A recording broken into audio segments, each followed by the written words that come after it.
session in the morning, and I'm looking forward to the debate we're going to have right now. So basically all the official presentations from the panellists are over. The next hour is just about having a further discussion about the topics that we've raised today. So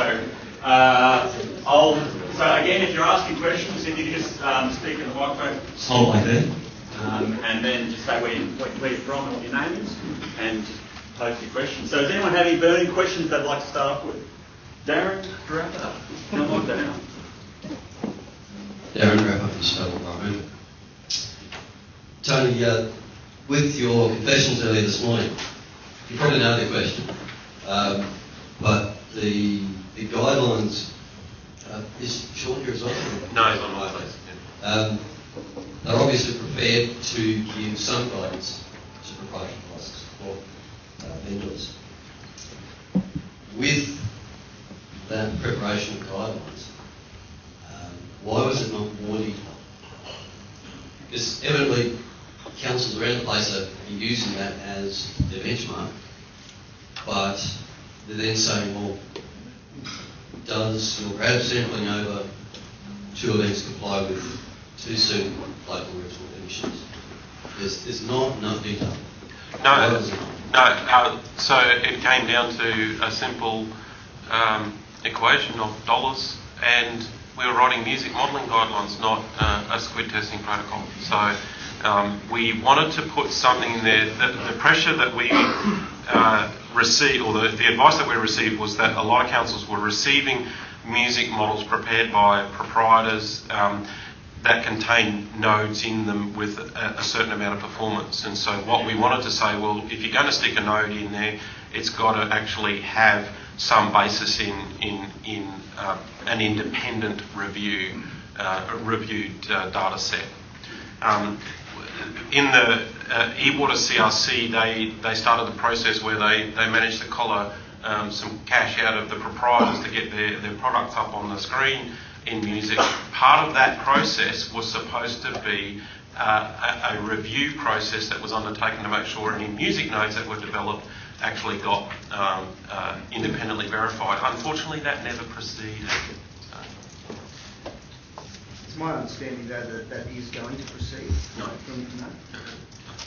And I suppose also in relation to that too, I think I've had a discussion with eWater, and I think that they're actually looking to the associate or the industry to provide some direction in that regard too. So I think that we have to engage. That's that broader engagement we have to take on board.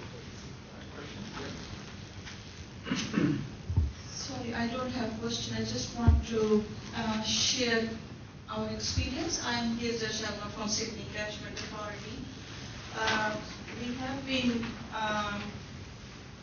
having difficulties accepting pollutant removal efficiencies for different squids presented to us for over 5 to 10 years. And finally, we are on this platform trying to discuss to develop a protocol. And I'm very glad to see that we have now reached to that stage that we really need to develop that protocol. And as representative of Sydney Catchment Authority, I'm delighted to be present here to share our experience and the need, the urgency for the development of this protocol, how urgent it is that the industry, academia, and users all together develop this protocol so that we can apply consistently for different squid proprietary products. And we have been told many times by squid proprietary people that we don't use level playing field with non-proprietary and proprietary. So this is about right time to that we do that. And I congratulate Stormwater Australia for taking lead to that, and Stormwater Queensland to organize this get together today. convenient today. I would like to share some of the experiences in the catchment authority. Yeah. I think the protocol should take into consideration, as I mentioned, maintenance, management, and monitoring, and as well as the design of these squids, which many times is not taken into consideration. So the Catchment Authority has developed as well protocol, and I can share that protocol with Stormwater Australia. I can provide an electronic copy of that, and we have also reviewed best management practices developed by United States of America, and we find that the pollutant removal efficiency generated by that review is much more lower than we generally accept. Thank you. Yes. Yeah, Brett. Excuse me. Yeah, I think it's calling it. Is it that one, is it? I think, well, it's not that big. It's going to turn it off. It's going to be very loud from now on, but these microphones still working. I just want to throw something out there, yeah, some feedback on it. Data integrity. You're throwing resources out in the field, and you're saying that this data isn't accepted in some cases. How would it be if the manufacturer of a device that councils or private ownership accepted, that the manufacturer threw a resource at it for 1 year to maintain that device, collect the data from that device, and then give back to the council that data, as well as hold it themselves for this forum here, and give us the cost of what it costs to maintain that in real life situation in the council in all different topographies.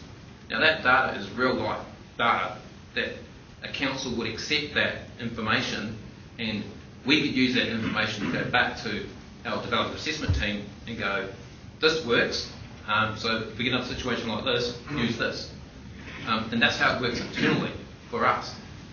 So it would be, that data would be accepted, I think, if it was pushed from a council point of view up, rather than, I don't know, I'm just throwing it out there, because I mean, we don't have the resources to do it, we don't have the money to do it when we get these things, but you guys do have the resources. Whether you have the money or not, it's a different story, but I mean, for 1 year, we're not talking a lot. Well, it comes down to how many sites. I mean, if you're talking about every installation, then of course we don't have the resources to do that. But if you're talking about a particular catchment type, and then say you broke your region down into 4 or 5 particular types of catchments, and we did that on each of those catchments for that 1 year period, and that was it. And that's not unreasonable. It would have to pretty much be written into the scope of the project, because of this thing called the competitive tendering market that local government like to work in these days. It makes it very hard to add something that's not actually part of the scope. Well, it's a free service you're adding. Yeah, I'll take that back to my general manager. Somebody is paying for free service. Yeah, for a council to get funding to maintain these devices, that 1 year of serviceability that you're giving to us, we're able to put in our budget for the future year to maintain it after they've given that first year's maintenance up. Well, you mentioned budgets, if I could just bring up, you mentioned before how you are constantly receiving new assets. Yes. Are your budgets increasing at a similar rate? Absolutely not. We fight for every cent we need to maintain these devices. First of all, knowing what's coming on board is a grey area. All of a sudden, hello, we've got these. When we do our monthly update of, GISing what we now have in the field, oh God, we've got these. So then we've got to fight for that budget in the next quarter. Do you think it's ridiculous how we have to fight to protect something as valuable as our It seems to me that there's no value in what we're actually trying to do.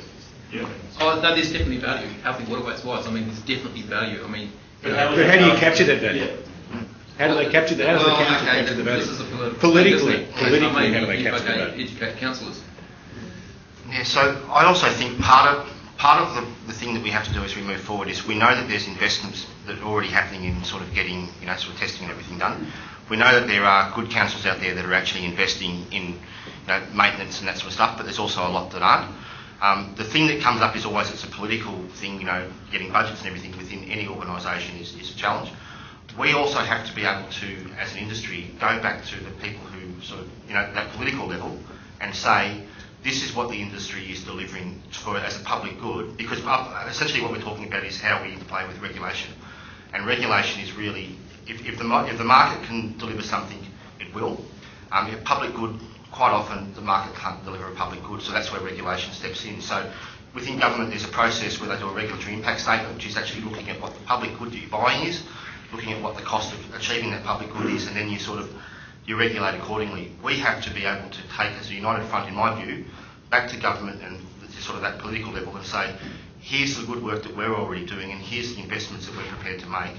We want the regulations to have some teeth, or that there needs to be a mechanism so that the guy at the council can go back and say to the person who sort of controls the purse strings, this is what the regulations require, this is what the law requires, and if I don't comply with it, then there's going to be some comeback on it. So we have to, and I think in the past, if we haven't been able to get to the the consensus starting point, we can't go and have those discussions at that political level.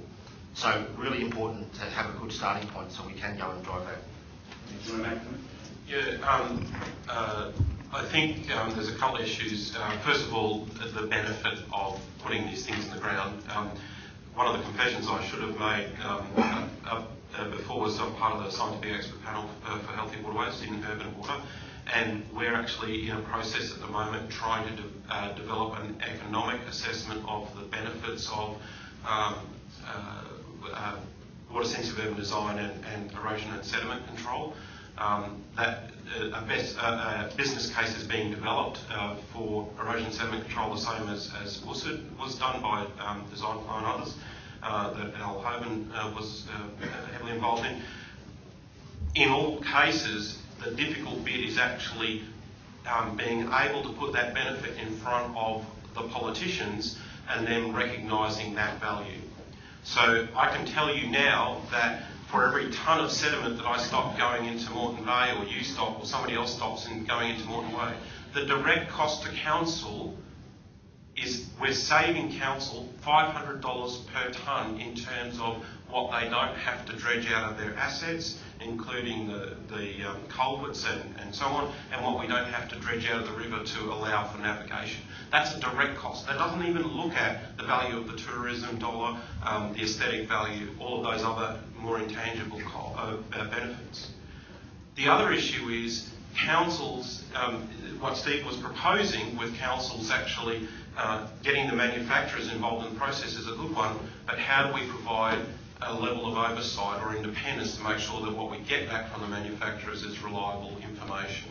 Because if we set up a process that actually says these proprietors are going to go out, of course they're not going to give us back stuff that might make their product look bad because they're not going to sell another one. So how do we then get a process in place that actually says we get some independence and some review?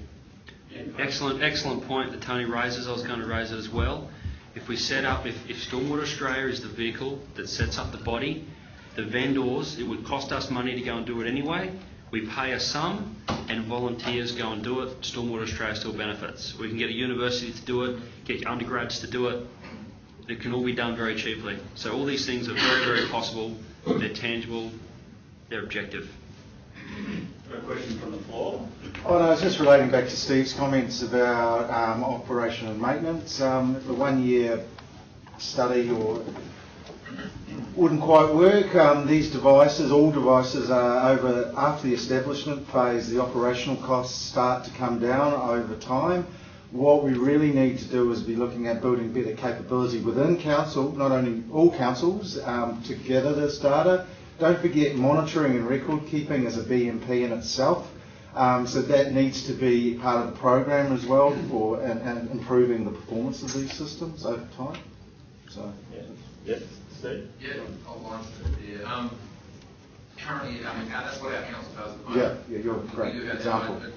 Probably some aren't quite where we are at the moment, but if that was to be implemented, then that's a kick-off from the manufacturer that installed it.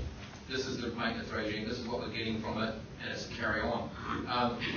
We're currently run through asset management plans to be able to get budgets, and we've been told that we will not get the budget to maintain these things without asset management plans. That's the way it's going for all councils. They will have to have an asset management plan for these things, and to incorporate the information in that, that's part and parcel of it.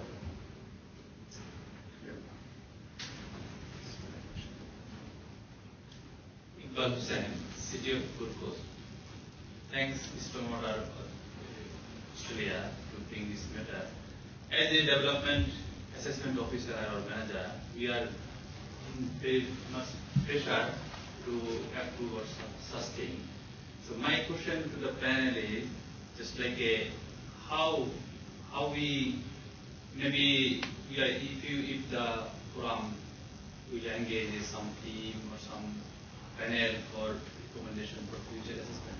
In the interim perspective, how can we use assess these body devices as and act as a efficiency achievement? So can you give some idea or how you think how could I assess these devices until the next recommendation is coming? Or sometimes we got about the proprietary devices, we got some state of art or literature review, mainly basically verses. So how can we use or take as an authentic source for that one? So that's a great question, because we haven't actually heard from anyone in DA yet. So if I'm a proprietary device with a big bang wonderful device, and I come to Vale or maybe Daryl at Montvale, say, I've got this great device, it does 30% real for TN, can I put it in my development? Okay, is that okay with you, Daryl or Vale? Prior to the actual release of the National Testing Protocol, what should people in DA be doing? Do they just revert to what is on the modelling guidelines, or what? Does anyone want to make a comment? I think Mike wants to go first. Look, I think, as we know, the Water by Design Means Modelling Guidelines is not a testing protocol, but it's a good benchmark. But as Tony said before, it's about oversight, it's about rigour, it's about a scientific base that your technology is actually being represented when you test it, what it actually will perform in the field. So the key points still don't change. The whole peer review and publishing process is a second set of eyes looking at your data, crawling all over it. It's not a process that takes a week. It's a process that takes about 12 months to actually get your data published, and there's lots of comment and questions back and forward with the actual study, which is typically 15,000, 20,000 words condensed into a journal that's less than 2,000. So that whole rigour behind that process, I think, is a really good one for third parties and councils to look at. But that's not enough. Also, the local and regional conditions is the big point, and it's the basics that we all know. High concentrations, high percent reductions, So all these sort of things. So you've got to follow the guidelines. It's not a testing protocol, but it's a method of assessment that both a manufacturer can say, okay, I need to tick all these boxes, and council will go, okay, I can line up all the manufacturers and go, okay, send me your data in accordance with these 6 points. But I might say, I comply with the music modelling guidelines. And I have that conversation with those guys. How do they know that I may not be being completely honest or accurate? So if Stormwater Australia sets up a panel, as I suggested earlier, then the manufacturers can immediately submit their currently available data to that panel. That panel reviews it as it is and says it works or it doesn't work or it partially works. So, and then councils can say, okay, we'll accept what the panel says. And it'll be self-regulating and fair, because you've got all the vendors on there and you've got academia and some council members as well. How realistic is that if we set up a panel and Stormwater Australia leads or whoever, and Spell will come on and Rock will come on and we say, yeah, review all their products, but you know what, those 3 don't comply. Do you reckon that would be accepted by the group, particularly the 3 that potentially don't comply? So if they have a vote and it gets thrown out, it gets thrown out. Isn't that what this one does? That's exactly where we need to go. What are we talking about? It's got to be a benchmark to assess. You've got to, if we establish that benchmark, data is not just about testing protocols or test physical field tests that are going to occur tomorrow. It's also about reassessing the data that's already existing, that's been in existence for 20 years, and reassessing it to the new benchmark.